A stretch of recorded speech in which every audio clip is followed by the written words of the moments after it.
And at 10, Mini Huggies. The Mini Huggies are toys that were produced by Playtime Co. specifically for the Whack-A-Wuggy minigame that appears in Chapter 2. There are many versions of Huggy Wuggy. They're long-legged, furry entities that come in a variety of colors such as green, red, blue, and yellow. There might be more, but we don't actually see any if they are. Because you know what, in my head that would imply that they're mating to make new colors. Because how do you get purple? You mix red and blue. Yep, why am I the way that I am? But even if there are other colors, alright, again, we don't see them. The Mini Huggies make an appearance during the Whack-A-Wuggy minigame in Chapter 2, and that's the only time where they can actually attack the player. There are 18 holes in the walls during this minigame, and when it starts, you'll hear them crawling through the pipes and making their way through the holes. You then need to turn around and smack them with the grab pack in order to actually make them retreat. This is the kind of thing that I absolutely would expect to be an SCP. And the fact that they're attached to strings that are supposed to pull them back when they get too close to the kid that mommy cuts is exactly the kind of stupid containment procedure that the Foundation would have. So I love it. And at 9, Playtime Co. Playtime Co. is the toy making company which is in essence the big bad of the game series. It was also the main location where the game takes place. It was established in 1930 with the intent to entertain children across the globe, becoming the most famous and well-known toy manufacturing company of its time. All the way back after Elliot Ludwig had divorced his wife, he would work for his company, Playtime Co., but a family death then pushed Ludwig to the lowest he'd ever been. It's unknown who died, although he continued to work for his company. He would later create big toys like Poppy Playtime, which helped his company grow. Playtime Co. would then try to experiment with their toys, trying to inject a living rat into one of them, and then it's revealed within documents that other people possessed toys. Mary Payne, for example, possesses Mommy Longlegs. It is also presumed that Poppy Playtime, the doll itself, is possessed by Elliot Ludwig's daughter, who is also the presumed family member that pushed him to his lowest. Now, they may not be an SCP exactly, but you cannot tell me that they aren't sketchy as hell like the actual SCP Foundation. I feel like there had to have been a decent amount of inspiration from the SCP Wiki for this game. Like, doing this list made me realize so many weird connections. And at 8, PJ Pugapillar. PJ Pugapillar is a Swampable toy produced by Playtime Co. who debuted in Chapter 2 Fly in a Web. He resides in the Statues game as its main antagonist. The player must play the game of Statues while trying to get to the end, avoiding being caught by PJ. PJ is a long creature that is a combination of a pug and a caterpillar, which, considering how I have a pug myself, it hurts tremendously because I hate this. Look at how they massacred my boy. He has several blue and purple segments all over his body that are fluffy. He has large eyes and that have black pupils, okay? He has a pink muzzle, blue heart-shaped nose and fluffy ears, and he has multiple pink and purple arms that are covered in blue. He has pointy shoes. His tongue is pink and it's constantly hanging out of his mouth like a pug does. His teeth, or his canine teeth or whatever, are similar to that of a human's. He also seems to have teardrop patterns below his eyes, which, you know what? To me is understandable, because what the hell? Why would you do this to a pug? Look, a purple and blue caterpillar combined with a pug that also wants to eat humans? Yeah, that's totally not an SCP idea at all. Totally is, dude. Come on. And at 7, SCP-427. SCP-427 is a small, spherical, ornately carved locket of silver material. The carvings don't appear to affect the abilities of the object in any way, though. This SCP was created by man after test putting a pill from SCP-500 into the input booth of SCP-914. In the center of the locket, when opened, is a small glowing orb that's visible at the center. This orb emits no radiation. When the object is opened and exposed to biological tissue, it rapidly regenerates cellular damage and is able to fight off infections. It can fight off the common cold in 4 minutes. But long-term exposure is a significant risk to any persons using SCP-427. If used for too long, the personnel involved in the experiment begins mutating into a shapeless mass of flesh. These beasts created by the SCP are incredibly aggressive and cannot communicate or understand personnel, and due to these reasons are classified as Keter, the most aggressive of the bunch, and must be killed immediately. It's like, oh dang. This can be found in the game SCP Containment Breach, and I am unsure if it has any effect on the player, so it's free, so go play it and tell me. And at 6, Mommy Longlegs. Mommy Longlegs, otherwise referred to as Experiment 1222 or Mary Pine, which is her real name, is a toy produced by Playtime Co. who debuted in Chapter 2 as its main antagonist. In her angry form, Mommy Longlegs takes on a deranged and annoyed appearance, kind of like my grandmother, where her entire body becomes withered and covered in grime. In her sinister form, her appearance remains almost identical to her angry state, except that her eyes become even more dilated, or completely dilated I should say, and she won't even blink anymore. Her hair becomes twisted and mangled, and her fingers also become very elongated, kind of like the other mother from Coraline, but pink and a spider. She will also twist and bend her body into even more unnatural angles. I used to know someone who could do that, and it was horrifying. Through the events of Chapter 2, Mommy Longlegs ropes the player into participating in multiple minigames, in which she claims that she will hand pieces of a train code over if they win. Mommy Longlegs, however, does everything in her power to prevent you from actually winning and trying to kill you in the end, such as rigging the games that the player is forced to participate in. So yeah, straight up SCP material. And you know what, you can't fight me on that, and if you try, you're wrong. How we doing at number 5, Boulder Toy Bonnie. Boulder Toy Bonnie is a stone toy Bonnie released on November 19th, 2020. He was added as Toy Bonnie's second skin and the second member of the Haunted Forest event. Boulder Toy Bonnie is a completely gray toy Bonnie made up entirely of stone. His body shows severe damage as parts of him have crumbled off and various cracks show throughout his stomach and limbs. He also appears to be very covered in moss and vegetation as it's growing throughout him and actually inside some of the cracks in his body. And finally, his eye sockets are completely empty and he has a full set of upper teeth, unlike his normal counterpart. This isn't just the Five Nights at Freddy's version of Peanut, I don't know what is, okay? Like this is just Peanut but with a different paint job. This is Peanut with extra steps. For all I know, Boulder Bonnie could be reinforced with rebar, okay? Like, which seems to be what Peanut was reinforced with as well, from what I remember of the wiki, okay? Boulder Toy Bonnie is the SCP-173 of FNAF. Getting close to the end in number 4, Baby Longlegs. Baby Longlegs is a toy produced by Playtime Co. that was debuted in Chapter 2 as a poster, alright? It wasn't an actual toy, they were on a poster. Not much is known about them other than the fact that they come with the Mommy and Family set with the Mommy Longlegs and Daddy Longlegs, and they were most likely created after Mommy Longlegs' success. Baby Longlegs appears in a poster just after escaping PJ Pugapillar, and they're a yellow stretchy spider with a single tooth in the middle and a cyan strand of hair with matching colored gloves, which is a whole other kind of thing. Like, why do you have gloves that match your hair? That seems weird to me, but oh well. They have orange eyes and of course they wear a diaper. You know what? And straight up, all of this is terrifying. It's actually kind of haunting. This thing creeps me the hell out, and I hope that we don't actually see it in another chapter. But if we do, this is going to be the creepiest baby that I have ever seen. Not the ugliest baby, but definitely the creepiest. And it would 100% be an SCP. Most likely SCP-1222A. Probably, since 1222 is Mommy Longlegs' experiment number, so it would be 1222A. And at 3, SCP-896. Think World of Warcraft, but your stats end up changing you accordingly if you name your character your full name. So your strength will make you stronger, your agility will make you more nimble and like a freaking ninja, and your charisma will make you more charismatic. While this may sound incredible, if any stat is 15% above any of your others, all other areas will suffer. So if you have 15% more strength than charisma, charisma along with everything but strength will get worse. A scientist also played this game as a test for a 9-hour binge period, but died for unknown reasons while playing, leading the Foundation to assume the game marathon had killed him.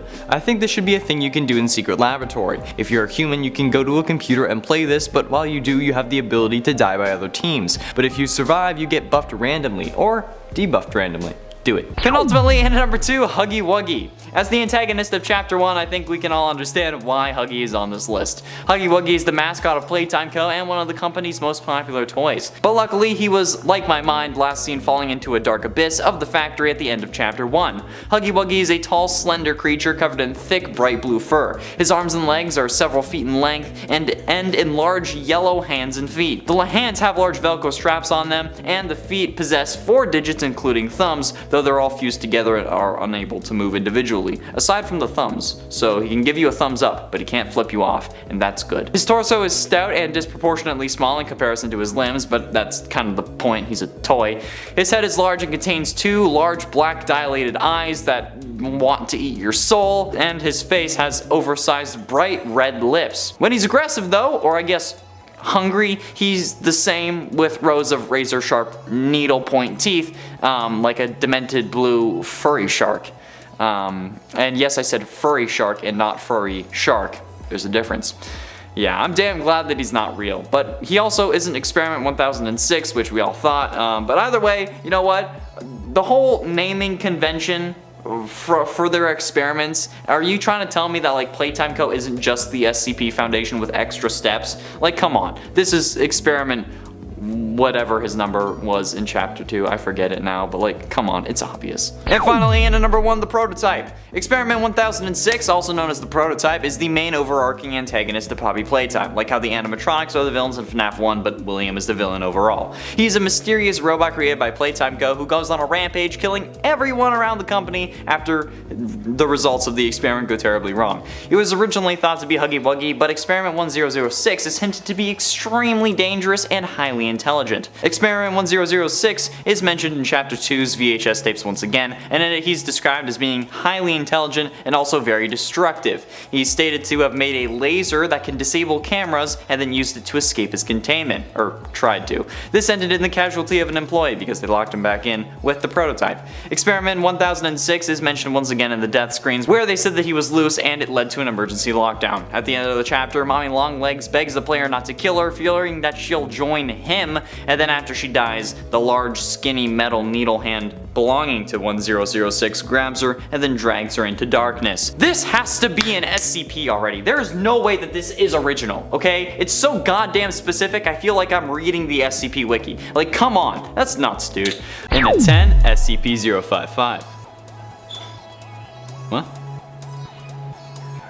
And at 10, SCP-3008. SCP-3008 actually has its own game. This SCP used to be a branch of the famous IKEA furniture sales company, however was bought by the Foundation in order to research its anonymous properties. After entering SCP-3008 and losing sight of the door, you will be transported into SCP-3008-1, where the door will no longer remain and you will be stuck inside. The current area of the SCP is unknown, and guessed at minimum 10 kilometers squared. Inside SCP-3008-1 exist individuals that were trapped due to prior experiments, and there is currently no known way to escape. If a human does escape SCP-3008, they are debriefed before given an anesthetic and a covering story about why they were missing. However, none of them remember how they escaped, which is hella useful, thanks. Inside SCP-3008 also reside SCP-3008-2, which are humanoid entities that appear to be similar to employees of IKEA, but with exaggerated and inconsistent bodily proportions. The SCP also contains a day-night cycle indicated by overhead lighting turning on or off. During the night, the employees will become aggressive and will chase you while asking you to leave the building, and are unresponsive to verbal cues, and will attack you during the day if you attack them, which fair enough. Go watch the video where I play this game for a better idea, and ask for more of it because I love that game and I want to play it more. And at 9, SCP-049. Also known as the Plague Doctor, SCP-049 is generally cooperative with Foundation personnel. It resembles a Plague Doctor wearing a similar mask and wearing thick robes that seem to have grown out of its body over time, making them indistinguishable from the figure below. The SCP is capable of speech in a variety of languages but prefers English or French, so obviously Canadian, you might as well have a cup of Tim Hortons. SCP-049 can become hostile and aggressive if it senses the presence of the pestilence. It is unknown the exact nature of this pestilence and they don't know what it could be, but it is of grave concern to the SCP. If left unrestrained, he will attempt to kill any individual he deems afflicted with this pestilence. Anyone that he kills, he will begin surgery on immediately, turning them into SCP-0492, which are reanimated corpses of his victims. They retain no memories or mental functions and only have basic motor functions, and are under control of the SCP. So you can just sick them. And at 8, SCP-372. SCP-372 lurks in the shadows. Well, not exactly. The creature is of an unknown species, approximately 2 meters long and weighing approximately 45 kilograms. It's long and thin with 8 pairs of narrow limbs. That's 16 arms, guys. They are extremely fast and abnormally flexible. The SCP is so fast it is able to move behind you as you move your eyes, since there is a moment of temporary blindness when you look in a new location. It's actually true, try it. Look at the screen and then look somewhere else without turning your head. If you pay close enough attention, you can tell that there is a split second where you see black. It is very short and hardly noticeable if you aren't looking for it, but SCP-372 is able to move from in front of you to behind you within that time frame. It prefers not to be seen, staying behind you or in your blind spots, and it is able to do this with every personnel member in its vicinity, even if there is multiple at once. And anyone pretending to see the SCP in front of them to prank nervous personnel will be severely reprimanded. And it's 7 Bunzo Bunny. Debuting in Chapter 2 Fly on the Web, Bunzo first appeared in the musical memory minigame, and toy versions were later seen being produced near the water treatment facility. Bunzo in this case replaced Daisy, who in the trailer was supposed to be where Bunzo was. Bunzo Bunny is an anthropomorphic yellow rabbit with black eyes, 2 large buck teeth, and long yellow ears. He also has a green party hat and green overalls with 2 large green buttons holding them together. He holds 2 large golden symbols that he claps. His cheeks are orange alongside the inner part of his ears being that same orange, and he has small tufts of fur that can be seen on his chest and on the top of his head. Bunzo acts as one of the mechanics and the main mascot for the musical memory game, in which he will lower towards the player as they play. If the player gets an error in the game's pattern sequence or just fails it completely, or you're too damn slow, Bunzo will kill you and just slam his symbols on the side of your head. Well, aside from triggering my FNAF related PTSD, this is probably one of the creepiest characters in the game. I just imagine like a cymbal clapping monkey, like one of those toys, as an SCP, and then that's what I picture Bunzo being, so yikes. In at 6, SCP-173. SCP-173 appears to be constructed from concrete and rebar, with traces of Krylon branded spray paint. He is extremely hostile but cannot move when within a direct line of sight. When being tested on, 2 persons must maintain eye contact until all personnel have vacated and relocked the container. Anyone inside the containment chamber must alert the other before blinking as to ensure the other one keeps his eyes open, and the object is reported to attack by snapping the necks at the base of the skull, or if he's feeling rather rude, just plain old strangulation. This is terrifying. This creature is the reason that SCP Containment Breach has a blinking feature, so that this thing is a threat and can't just be stared at the whole time. In this game, this is the first SCP you encounter, when you will watch it kill 2 guards and escape into the ventilation system. Well, the power is off, so you don't technically see it, but like, it's just scary, okay? And at 5, SCP-1633. This game was advertised with the ability to adapt to you. Whenever you would close the game, a file would be created teaching the AI about your movements, but it soon became clear that the AI would take the most convoluted twists to get to you. They wouldn't try to kill the player, but would instead break them mentally. After 7 or more hours of playing this game, the monsters would learn how the user plays their character. If they were defensive, the monsters would be too, halting their progression, and if the user was using their mind as a tool, the monsters would constantly disorient them just so they couldn't do anything. I just think that any game should do this. Find a way to have this concept work. Not the evil monsters part, but the file creating after you save and quit that teaches the AI how you play. That sounds great, and that would never create Skynet, right? Number 4, SCP-XXXX. SCP-XXXX apparently seems to have a grudge against Foundation personnel. The SCP is a small cube, roughly 2 to 3 centimeters cubed, and whenever someone tries to describe SCP-X in more detail, the description they give deviates greatly from the original, such as pink monkey pork chop, a scum procrastinating cranberry kazoo, an elephant-like aardvark eating a corn on the cob stuffed toaster, and my ex. The anonymous properties, aside from being able to manipulate the description, involve controlling the actions of others. When within 10 to 20 meters of the object, any subject who performs an action the SCP doesn't like will be forced into doing the opposite of what they intended. Move your arm up, you'll move it down. Step forward, you'll step back. Turn right and you'll turn left. Attempt to contain SCP-X and you'll let it go. This has resulted in an unknown amount of containment breaches. Ironically, this SCP can only be found in SCP Blackout, which is currently in early access on Steam, so if you like early access, because it sounds high-tech or whatever, Go check it out. Getting close to the end, into number 3, Toxic Springtrap. Toxic Springtrap is the second skin in the Wasteland event from FNAF AR. He is also the first skin for Springtrap in the game, and I really wish he wasn't. Toxic Springtrap has a repulsive appearance, covered in pale tumor-like warts, tentacle-like veins, some moldy skin patches, and it's letting out gassy fumes, let's say. The infectious-looking traits, including his corpse, were all shaded with purple and indigo tints as a possible throwback to the iconic color of his human form's minigame appearance. You know, purple guy. But I mean, along the same lines as Radioactive Foxy, since they do come from the same event, there is no way that the Foundation is letting this monstrosity out onto the streets, okay? He'd probably have the ability to turn people into creatures like him, be it instantly or slowly, or maybe just like a touch would be enough to kill. Like the kiss of death, but you're only 5 feet away from it and then boom, you're dead.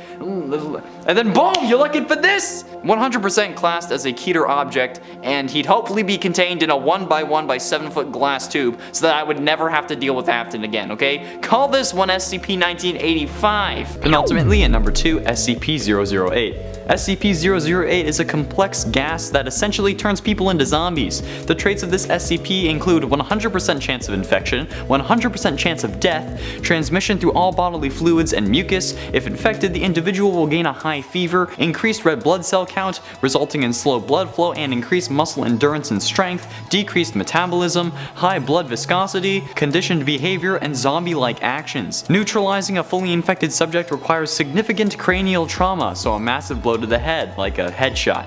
Like any form of zombie. Could you imagine if this was real? Like the real consequences of these creatures existing in our normal world? Maybe they already do, but they're better at containing them than we originally know. Or maybe these files are real, but disguised as fan forms to warn us and make us prepared. Finally, in at number 1, SCP-106. No physical interaction with SCP-106 is allowed under any circumstances. He must be contained in a sealed container comprised of 40 layers of lead-lined steel. Each layer must be separated by a minimum of 36 centimeters of empty space. He appears to be an elderly human, with very advanced decomposition. The rotting quality about him is consistent between all descriptions of SCP-106. While being observed, he will remain motionless, waiting for prey. SCP-106 is also capable of scaling any vertical surface and can remain suspended upside down indefinitely. When attacking, he will attempt to damage major organs, muscle groups, or tendons, and then pull the prey into a pocket dimension where he kills them. He is also capable of passing through solid matter, leaving behind a patch of corrosive black goo that will cause rusting, rot, decay, or cracking on any material touched. This effect will begin within seconds. Do you know how terrifying that is? Holy shit. And at 10, Radioactive Foxy. No, he's not an Imagine Dragons fan. Radioactive Foxy is one of the Wasteland-themed skins added in the Wasteland event for FNAF AR Special Delivery. You can purchase his skin and lures from the shop. Radioactive Foxy looks almost identical to normal Foxy. The only difference is that now Foxy is neon green. And he's radioactive, okay? And his body is slightly translucent, making his endoskeleton fairly visible, also featuring a faint radioactive symbol on his belly. And a dual hook consisting of like a different design compared to that of Foxy's normal hook, but it has 2 hooks, okay? Because get it, he's radioactive, he's mutated. But this is exactly the kind of thing that the SCP Foundation would contain. I mean, just look at it. This isn't a normal thing, okay? And while it is radioactive, it's also a sentient animatronic robot looking like he just came straight out of Chernobyl. So yeah, the SCP Foundation would be all over this dude. He'd be contained, and depending on his aggression, probably classified as Keter, considering what we deal with in the game. But this guy, he just looks like trouble. He looks for trouble. Call him SCP-1987. I know it's already a thing, but just let me make a bite of 87 joke, okay? In at 9, VR Toy Freddy. VR Toy Freddy is a neon-themed skin for Toy Freddy released on May 7th, 2020. He's also the first skin for Toy Freddy in Special Delivery, and he's also the first of 3 skins from the Arcade Mayhem event. And honestly, these 3 animatronics as one SCP would still make sense, like SCP-1987A, B, and C. He appears to be similar to the nature of Toy Freddy Fazbear, almost sharing the exact same model with him, but this time he's wearing VR goggles. His appearance is a dark neon purple, which also applies to his hat, bow tie, buttons, headphones and microphone. He's textured with a few like cyber-style circuit lines, and he wears a virtual reality headset regularly. During encounters though, he is replaced by his attack mode variant named Livewire Toy Freddy, and in this form, his purple color turns to a fiery orange. He's covered with several glowing yellow circuit web textures, and he no longer wears his headset and reveals his bright yellow-green glowing eyes. This kind of theme remains present throughout the other two in this set as well, and I think that their anomalous property would come from when specific things glitch. Like Freddy would come out when a VR game glitches, Chica would be in arcade machines, and then Bonnie would appear for like a critical system error, considering how their skin is system error toy Bonnie. In at 8, Phantom animatronics. The Phantom animatronics are hallucination variants of the original animatronics who haunt Fazbear's Fright throughout the nights of FNAF 3. The Freddy Files book also points out how these hallucinations appear to be burnt, suggesting that they're warning you about what's coming. The Phantom animatronics first appeared in FNAF 3 as side antagonists. Some of them returned in Ultimate Custom Night, but I guarantee they all came back and helped Wanted. They include but are not limited to the Puppet, Foxy, Chica, Balloon Boy. There are multiple Phantom animatronics that could possibly be considered SCPs. I mean, like the Phantoms are already the scariest part of FNAF, so any one of them or even the group being considered an SCP that comes out whenever the oxygen level gets too low seems kind of reasonable. They would also probably cause the cameras to glitch out and audio to sound distorted, which is something that they also kind of did in the game. But this is definitely something worthy of SCP 1987. Yes, I'm going to keep calling it 1987, alright? And at 7, SCP-4666. There should be a video game just about the Yule Man, and trying to defend your family and yourself from a seemingly unstoppable threat. SCP-4666, also known as the Yule Man, is a humanoid entity of unknown age, but he's older than Betty White. He's a very tall elderly man who always appears naked even when outdoors in freezing weather. He's active for a 12-day period once a year, from the night of either December 21st or 22nd to the night of January 1st or 2nd, depending on the start date. During this time, the SCP creates what are called Weissnot events, where SCP-4666 will appear at dwellings in locations above 40 degrees north latitude. All homes he visited had something in common: a child under the age of 8, an isolated location, and an area covered in snow for the 12 days. During the first week, the children of the home will see the SCP lurking outside, like in the forest behind the tree watching the house, or even sometimes at their window watching them sleep. From nights 8 to 11, parents will hear sounds coming from the roof and attic, and will begin to smell an ungodly odor with seemingly no source. On night 12, one of two things will happen: the family will be tortured and killed, aside from the youngest, who will be taken by the SCP, or the SCP will leave toys made of human flesh at the end of the children's beds. Yeah, imagine a game like Night Blights, but with the Yule Man. Okay, I'd play it. And at 6, the daycare attendant. Do I even really need to explain this one? Especially if this thing was a human, okay? This would be 100% considered anomalous. The daycare attendant, otherwise known in-game as Sundrop or Moondrop, is a superstar daycare animatronic that appears in Security Breach as a recurring antagonist in its moon form. As Sun, the daycare attendant is upbeat and energetic, kinda like Funtime Freddy, or me when I've had a couple Monster.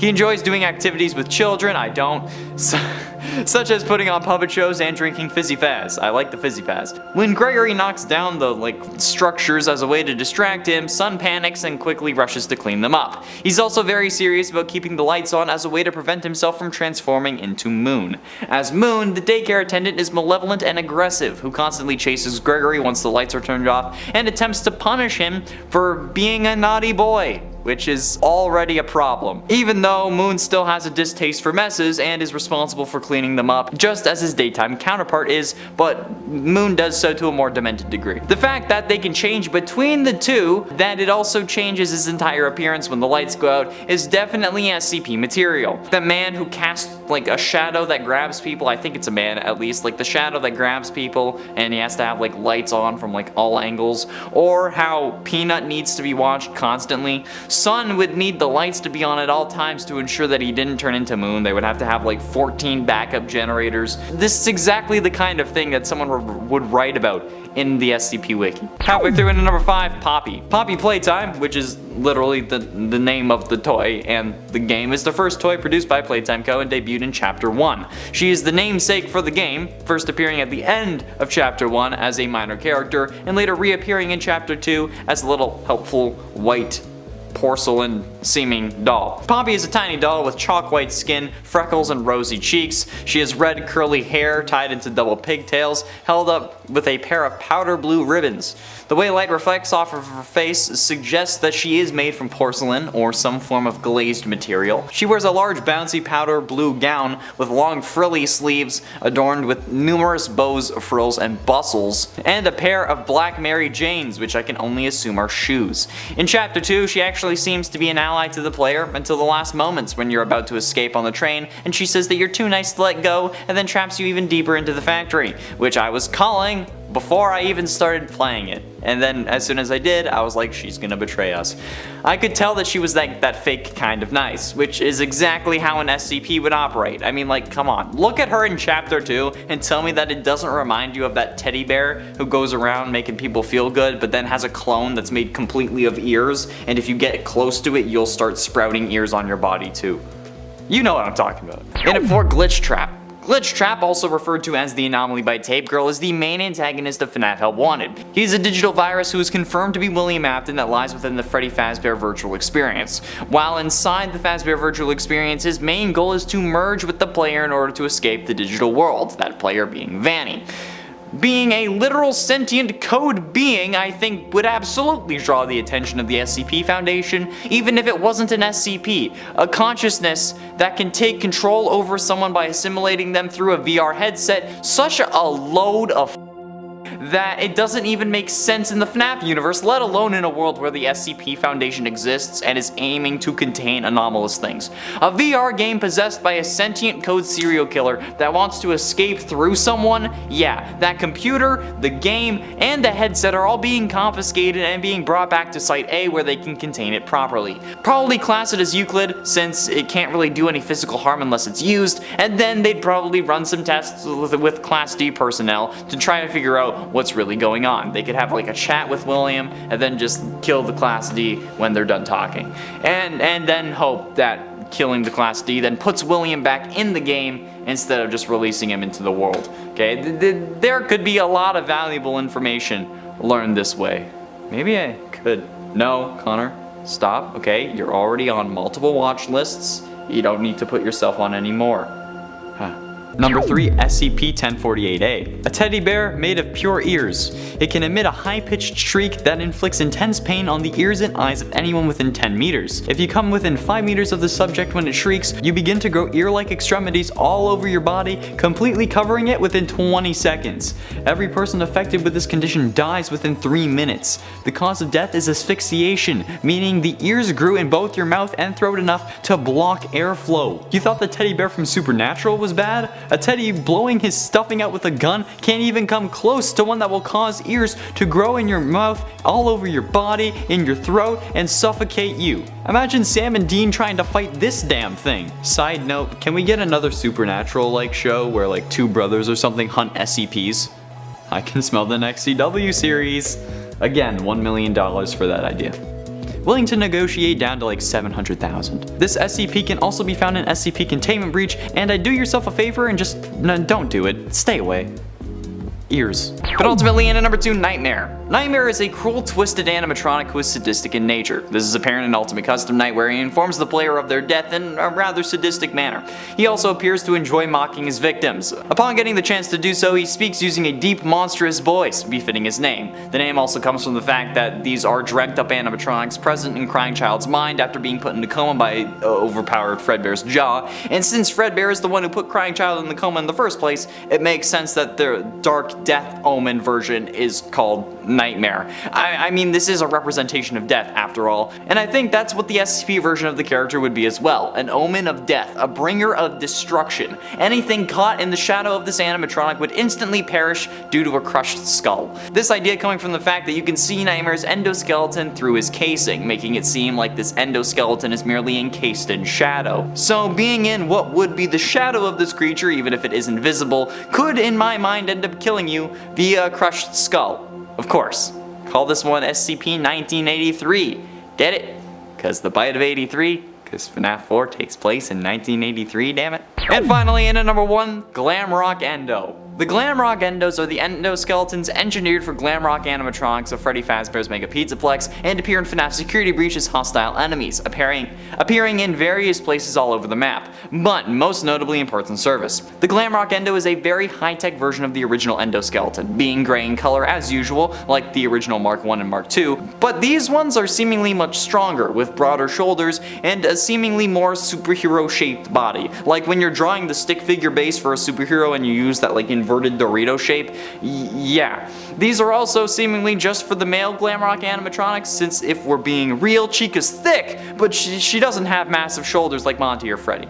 Either way, the mechanic of these animatronics is that they move when the player isn't looking at them. Well, at least after being activated, but hello? That's literally already an SCP mechanic. Peanut, who I mentioned earlier, aka SCP-173, one of the most iconic of all time, like I knew about Peanut before I knew about SCPs. That's the exact way that Peanut acts, just with the exception of not needing activation. So yeah, Glamrock Endos are 100% SCP material. If anything, they already are SCPs. In at 10, SCP-978. SCP-978 seems to be a normal black and white Polaroid camera, with no distinct markings or damage, no writing or initials carved in. It operates the same as a normal camera, and shows no anomalous properties aside from the photos produced. When a subject is in a picture taken by SCP-978, the photo that develops isn't of what the photographer shot, but instead shows what the subject truly wanted to be doing at the moment the photo was taken. The effect appears to be random in level, sometimes drastically changing the surroundings and showing the subject's deepest desires, or simple changes and alterations to the image, like adding a football in their hand. The SCP also seems to be capable of expressing the desires of non-human creatures. For example, SCP-451 is a man who cannot see or hear, but when photographed he was shown surrounded by people he was interacting with in a normal way. And SCP-516, a sentient war tank who wants world peace, was shown in a world where he was no longer required, and completely overgrown with flora as birds sat on its main cannon. I think this would be an interesting game in itself. Like, you need to find something but need to find out who has the information, so you use the camera to help find it. I think it would be cool, I'd play it. In at 9, SCP-196. SCP-196 is a middle-aged man. He claims to be 47, but the Foundation hasn't tried to confirm. Subject has black hair and brown eyes and has no anomalous abilities, but he's literally just a normal dude but experiencing institutionalization and Stockholm Syndrome towards the Foundation staff. The subject was recruited as Class D personnel via normal means, and claims that his younger self is currently living in another location on the planet. The Foundation has confirmed that SCP-196 has encountered Foundation personnel in the past, in an incident at another containment site in the 1960s. During that incident, he was far older than he currently is, and was killed by security during an attempted break-in. While normal events like this would result in a subject being offed, doing so may cause a catastrophic paradox. SCP-196 must be kept alive until he decides to escape on his own accord, and somehow travels to experience his own death at the hands of Foundation personnel back in the 1960s. This would be one hell of a game. Can you imagine either playing as SCP-196 or as a Foundation member trying to protect the current version while coaxing him to try to escape, and having to protect the youngest version at the same time? I think it would be really cool, okay? Leave me be. Number 8, SCP-2639. SCP-2639 is what we all wanted back in 1996. Well, I say we all, but those of us who were alive. I wasn't. An infinite Quake game. The game manifests as a 1 kilometer cubed area where anomalous entities and objects materialize, then dematerialize approximately 1 to 2 hours later. An invisible wall stops any instance inside the area from leaving the area. There are 3 humanoid entities equipped with weaponry and armor inside the area. Each individual has super speed, strength, and endurance. When one of these entities is destroyed, another version spawns. There are also items that spawn, that when picked up by the players will give them new weapons and stuff like that. These instances are also linked to a computer that runs without being connected to an outlet. My god, I wish. The computer has been running a Quake server since 1997, the same day the 3 players went missing. Many attempts to communicate with the individuals have been successful, resulting in chat logs between Foundation personnel and the players, where they are actively trying to get the players out of the game. The players can manifest in the real world, being able to kill anything, but being unable to die themselves, and they found this out the hard way. They spawned in a park and killed what they thought were zombies. but have now become a special task force for containment breaches. So maybe put them in that game or have them as a playable team in a secret laboratory or something like that, because holy crap, I want to go around shooting people with rockets. And it's 7 plush babies. The plush babies are a group of at least 3 plushies that make an appearance in both FNAF Help Wanted and its DLC The Curse of Dreadbear as antagonists. The plush baby's appearance seems to be based on the Circus Baby Funko plushie in our real world, and they are pale white skinned clown-like plushies with light blue eyes and orange hair and pigtails, because you know what, pigtails make everything scarier. They also have a red top to their stomach with an orange triangle on their belly. The orange triangle also has a small fan printed on it, because of course it does. Because why take one of the weirdest things in FNAF and shrink it? Because why not? They also have a red nose and a smile with their mouth connected to their red cheeks. One has a red outfit, one has blue, and one has yellow. And while they might have their own behavior, I mean, just look at this thing and tell me it couldn't be an SCP, okay? It's a plush animatronic, for God's sakes. Plus,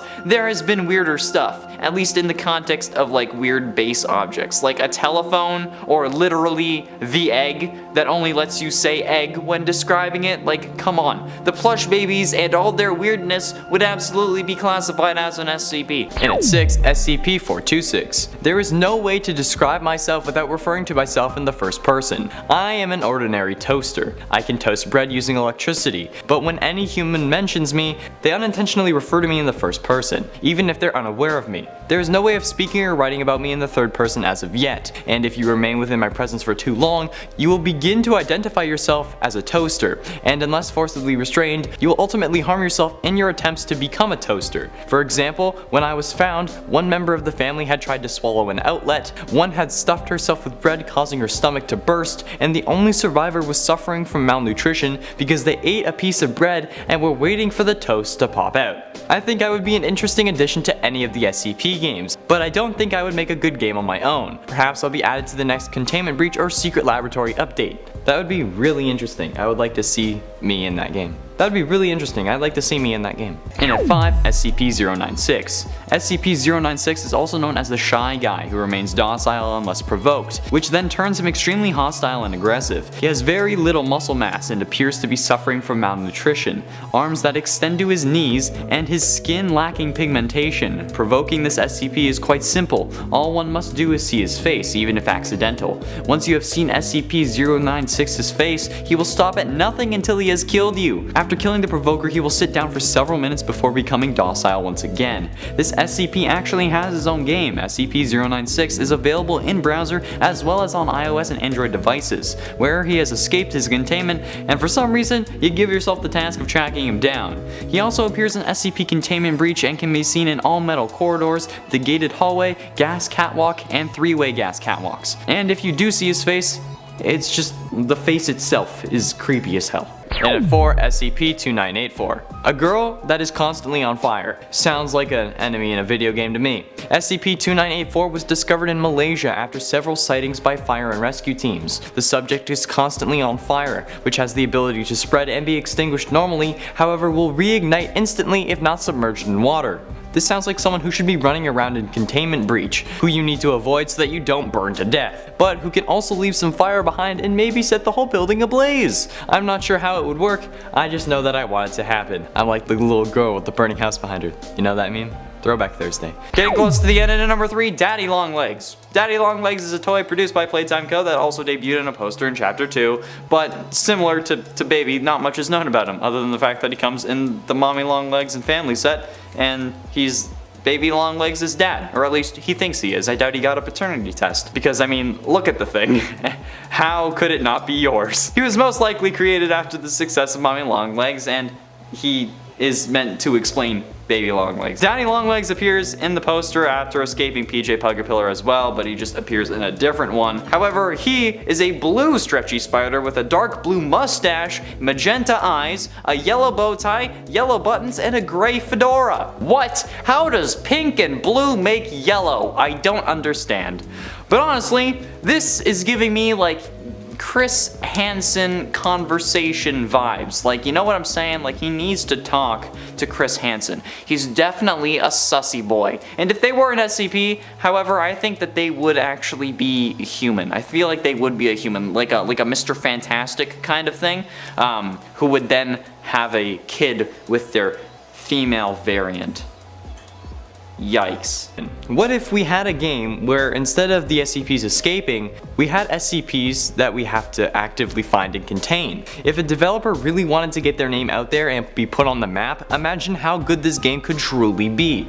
They could add constant updates to it, adding more and more SCPs that need to be contained. And you would be assigned to go get each one, with a team of course. Imagine being tasked with capturing SCP-805, where you have to equip your team with items based on the information on the SCP wiki. The case files on the website would literally become case files, and you would truly be able to see what it would be like to work for the Foundation. Sure, it would take a lot of time and a lot of effort, but if done well enough, it could make a whole game developer's career. And I'd play the hell out of it.